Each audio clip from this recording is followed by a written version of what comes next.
tout ça. Et quelle est ta perception des choses par rapport à ça? Bonjour, messieurs les journalistes. Bonjour à toute ton équipe. Et je dis également bonjour à tes téléspectateurs. Je suis très content d'être encore invité à ton plateau. J'ai très bien saisi la question. Si je peux me limiter à une analyse institutionnelle et politique, ma perception est la suivante. Le match nul entre la RDC et le Portugal euh, pour moi, ce moment-là constituait un moment de fierté nationale et de rassemblement. Beaucoup s'attendaient à ce que la communication présidentielle reste centrée sur l'exploit sportif, sur l'unité nationale ainsi que l'encouragement de notre équipe nationale. Or, lors de l'intervention du président à Houston, le chef de l'État avait tenu des propos prédits en évoquant un chien qu'il pouvait manipuler. Bon, c'est une formule qui a été largement interprétée comme visant son prédécesseur. Alors, sur le fond, dans une démocratie, la critique politique est légitime. Un ancien président peut être contesté. Un ancien président peut être critiqué, voire accusé politiquement. Cependant, l'usage de termes déshumanisants ou injuriés tend généralement à abaisser le niveau du débat public et puis à accentuer les divisions au sein de la communauté nationale, mais aussi détourner l'attention des enjeux essentiels. Ça, nous savons comment les politiciens jouent les jeux. Créer un climat de confrontation permanente. Mais sur la forme, le chef de l'État, c'est le représentant de tous les citoyens. Même ceux qui ne partagent pas ses positions. À ce titre, beaucoup estiment qu'une parole présidentielle devrait privilégier la hauteur, la retenue et le respect des institutions, même envers ses adversaires politiques. Maintenant, mon appréciation générale. J'estime qu'un exploit sportif national aurait pu être utilisé exclusivement comme un moment de cohésion et de dépassement des clivages. C'était une occasion, c'était une opportunité à saisir pour pouvoir lancer un message d'unité. Ben, je suis désolé, mais introduire des attaques personnelles dans un tel contexte n'arrange pas. Ce n'est pas bon. Et puis, ça peut être perçu comme une politisation excessive d'un événement censé rassembler la nation. Mais en politique, la fermeté n'exclut pas l'élégance. La fermeté n'exclut pas l'élégance du langage. Les désaccords peuvent être exprimés avec vigueur, sans recourir aux insultes. Bon, c'est vraiment compliqué. Je crois les présidents qui sont passés là avant l'actuel, bon, avaient quand même de l'élégance, hein, parce que nous avons eu quand même à suivre leur discours. Mais en définitive, chacun est libre de comprendre ses propos et tout. Mais sur le plan du discours public, un langage plus mesuré aurait probablement mieux servi l'image de la fonction président de la République. Je crois que vous avez ma réponse, messieurs les journalistes. Enfin, M. Michel Nadima, nous revenons à cette question parce que votre réponse n'a pas été trop claire et directe. Né Mwanda Nsemi a formé beaucoup de leaders. C'est un homme idéologique. Il a formé des disciples comme tout leader, religieux soit-il, politico-religieux est-il été. Vous êtes parmi ces disciples. Qu'est-ce que vous retenez de valeur de Né Mwanda Nsemi? Et qui pouvons-nous considérer aujourd'hui comme héritier naturel de l'idéologie de Né Mwanda Nsemi, sur qui on peut compter, qui peut garder la flamme comme gardien du temple de ce qu'a été Né Mwanda Nsemi, qui est une icône de la province du Congo central? Bon, oui, j'avoue, j'étais vraiment parmi les disciples de Né Mwanda Nsemi. Nous avons passé à ses côtés des moments marquants, des expériences qui ont façonné notre compréhension de sa pensée, de son combat. Cependant, il serait illusoire, voire prétentieux, de croire qu'un seul individu puisse prétendre incarner à lui seul toute la profondeur de la vision de Né Mwanda Nsemi. Son héritage est trop vaste, trop complexe et trop riche pour être confiné dans la personne d'un quelconque successeur autoproclamé. La véritable incarnation de sa pensée ne se mesure ni au discours grandiloquent, ni au titre revendiqué, encore moins aux querelles de leadership. La vision de Né Mwanda Nsemi se manifeste avant tout à travers les actes, la discipline, la cohérence morale, ainsi que l'engagement sincère au service des idéaux qu'il défendait. Il faut avoir le courage de reconnaître une vérité fondamentale. Autant qu'il y a eu des disciples et autant qu'il existe des fragments de cet héritage.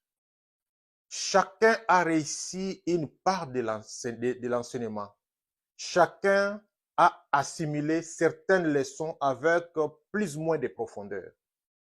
Chacun porte une portion de cette mémoire collective. Personne ne peut donc s'autoproclamer dépositaire exclusif de la vérité ou propriétaire d'une vision qui appartient à toute une communauté de conscience. Ceux qui passent leur temps à se disputer l'héritage, à chercher des positions d'influence ou à instrumentaliser son nom pour satisfaire des ambitions personnelles, trahissent souvent l'essence même du message qu'ils prétendent défendre. Un héritage ne se protège pas par les slogans, mais par l'exemplarité. Une vision ne survit pas grâce au culte de la personnalité, mais grâce à la fidélité aux principes. La question n'est donc pas de savoir qui est l'héritier de Né Mwanda Nsemi, mais qui est capable de traduire ces enseignements en actions concrètes au bénéfice du peuple et de la communauté. C'est là que se trouve le véritable test. Le reste n'est souvent agitation et illusion de grandeur. Ça aussi, j'espère que vous avez la réponse. Enfin, bon, merci pour toutes ces réponses, mais un peu de Kikongo, un peu de résumé en Kikongo par rapport à toutes les questions en commençant par la première jusqu'à la dernière. Vous êtes libre de faire un petit résumé en Kikongo pour qu'on sente que tu es resté au Congo. Vraiment, tata journaliste, metonda ngediaka, sana kupesa munu pova ya mbale mutuba na ndinga ya beto ya luzitu Kikongo. Bon, mupesaka mbote na bapangi na tonono ya pova munu, mais sauf que peleko ngeme site kumbwa munu kasi munu musu muki kusongaka ve na beto na kifu ya dikanda yake kombo, donc erreur yana melomba lemvo tete na bapangi nyonso ina lendaka ku remarquer kombo ina et puis palenda nata pe nanga ku corriger munu. Munu pangi ya beno Nadi Makambi Michel, mingi me zaba munu kwandi bayankaka pe bazaba munu ve yana meki kusonga munu pangi ya beno Nadi Makambi Michel. Alors betu tubila jambo metala saka ya mutopi ya ikena kuyonzika babwala mingi ya inza ya mvimba kina kubuluka na babwala tatu: États-Unis, Canada na Mexique. Alors beto pe bwala beto ke represente kuna bwala beto kena kubula ba leopard ke kuna bana kubula kukutana ya tete ya vuandaka na Portugal. Betu zamani sina na makongo ya mosi na mosi bamibokila vo match nil 1 partout. Sam na munu na mbwenu wa munu musepelaka mingi scoring mutindu kaka nkinzi kuza luta na bwala betu ya mvimba Congo betu kuzaka yangalala na mutindu betu siamaka contre Portugal parce que betu toki buladi ya coupe du monde ve banda bamvula mingi beto lembaka kubula banda mvula ya funda dimosi kama voix makuma sambanu yeya de isavo 1974 ti kilumbu ti na mvula ya beto kele tena kubula. Donc bamvula masa luta c'est-à-dire kama tanu yezole ya kitro kansi betume kuiza Monica Diaka bobu betume sala exploit contre Portugal kiese mingi ana yao betume tubati ekipe ya betu yake ekipe mosi kena ku progresser yana kukwenda na ntwala ana mtinjo na kuwa na ntwala betume pesa andi ba chance mingi. Alors na manima nao betume zabula contre Colombie betume pola na di Congo mosi betu baka ata point mosi ve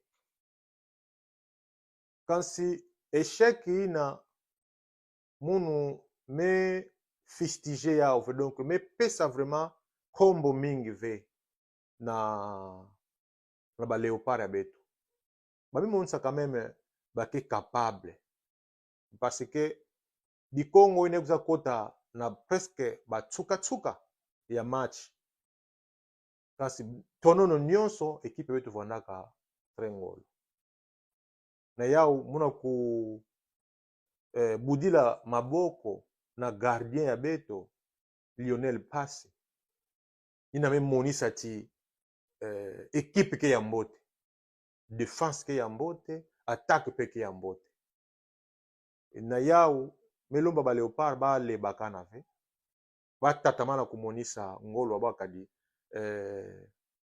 betu kititi na chance ya kubaka qualification betiti na chance ina diaka mza tubila na na intervention na tango mfumu ya iti bakaka pova kuna na Houston.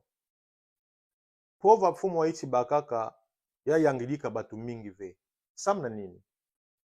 Yandi anike twazi. Twazi normalement faut tuvuana na luzitu ya kipfumu nani. Ekena mambo mingi twazi lenda kusala ve na ntwala ya nkangu. Toku tuba ve na ntwala ya nkangu. Samna nini? Lukuta kunu ina sangisaka ba Congolais, ina ba Congolais mebuza yangalala na sorte ya escorte mesala. Yabona di luaku samna twazi ya iti ani lenda kupesa beto message ya mbundani, ya unité, ya cohésion, kasi message ya pambasani ve, ya division. Ya kuzapesa pasi mingi na mutindu batu landaka, kina kusosa tikbwala, betu vuanda kitwadi, sike mambo ke mingi betu futi bongisa na bwala. Alors kubongisa mambo na bwala, yana ulomba kaka ve, yandi mosi fumu wa iti. Na bapange ndambo na ndambo. Y compris pe bapange na kati ya opposition. Bake mfunu samna tungulu ya bwala. Ya kuzapesa pasi mingi. Na ya muza tuba, kipfumu, kitwazi, ya futi vuanda na cohérence. Na bapova, na kadilu, na tsadilu. Mtindu. Alors, kaka ni mwandatemi ani kuizaka beto kuzaka vuanda ba disciple na tangu mosi ya inda na kaka beto vuandaka na ya beto me vuanda ni ba tangu ya piese na tangu ya pasi. Alors beto bakaka formation beto lokola milongoki na formation beto bakaka muntu keleve na kati ya beto nyonso neke tubati yandi amebula tulu yandi mutu bikanaka na mbweno nyonso ya ne mwanda tsemi na kati ya mbweno na matsweki ye bonso bobo muntu keleve lenda bula tulu samu na beto nyonso tango beto vanda longoka muntu na muntu ani bakaka inani lendaka kulunda na ntima na intu nandi pe samu na ani reproduire yao na kati ya nkango muntu na muntu lundaka yandi portion partie ya malongi.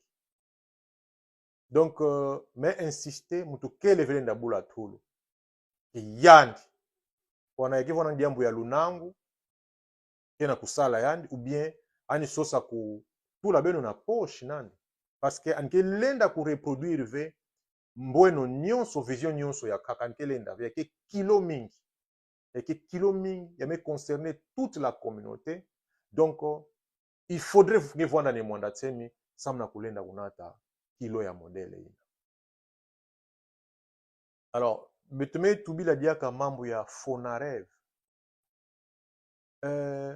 beto précisément BDK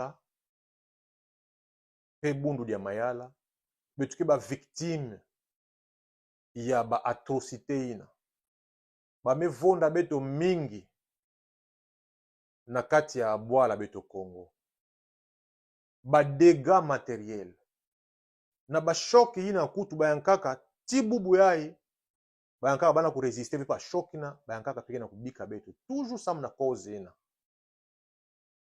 na yau beto foti bakusa ti mambo ya bundu dia Congo ya ba atrocité ina lutaka ba massacre ina yake diambu ya Fio TV yake diambu mosi ya nene yake na kumérité luyalo beto ani accompagner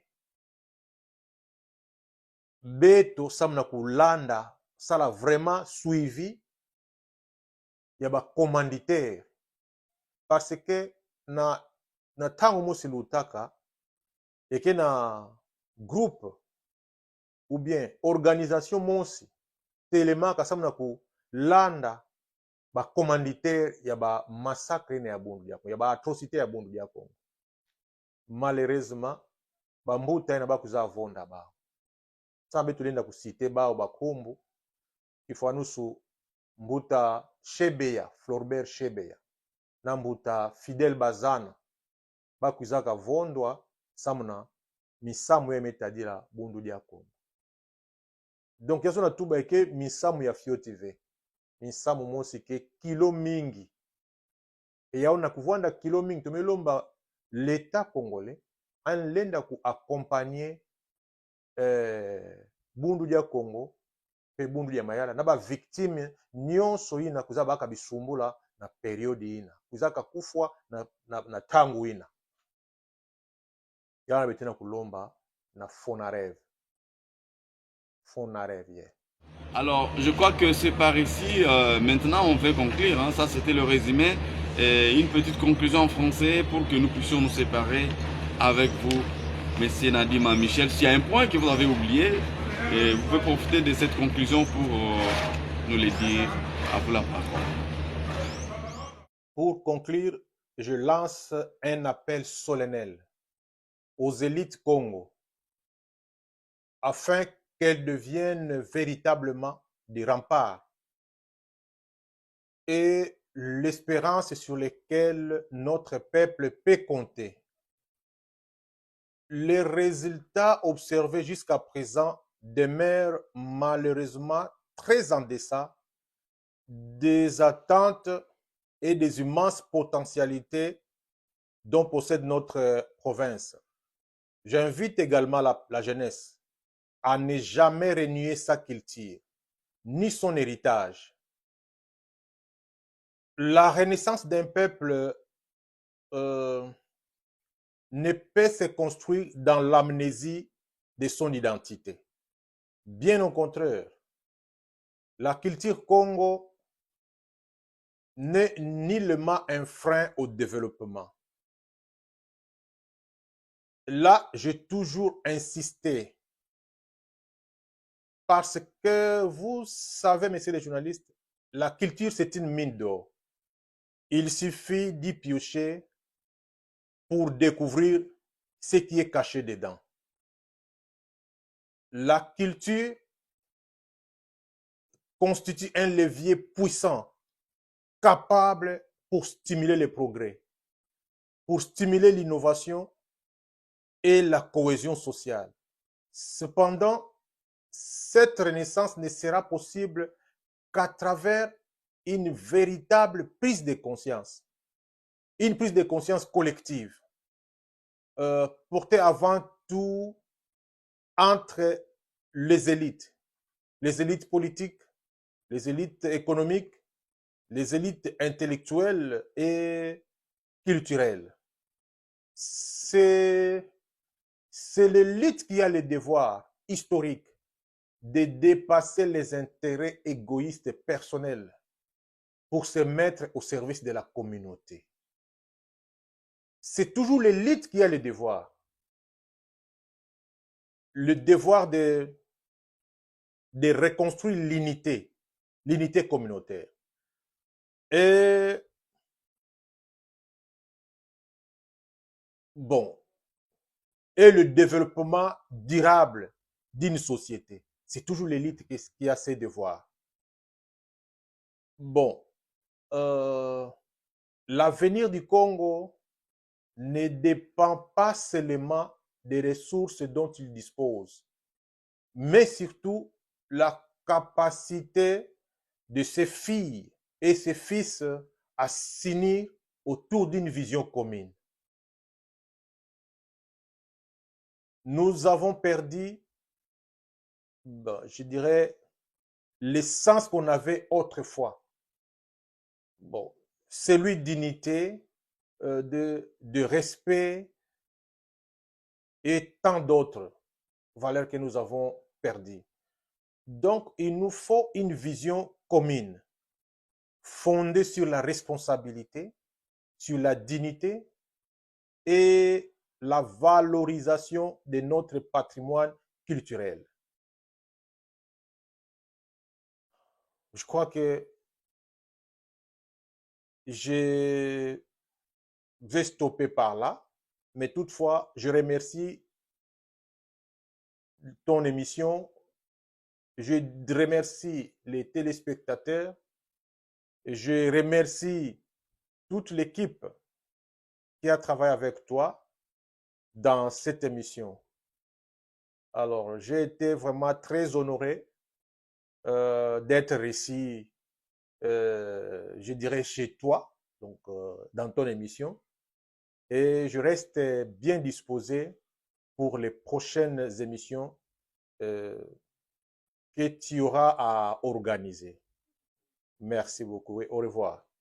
C'est vraiment la fin de cette émission. Mesdames et messieurs, vous voulez nous contacter, les numéros sont bien affichés. Moi et Brian Kaim, nous vous avons proposé cette belle recette pour que nous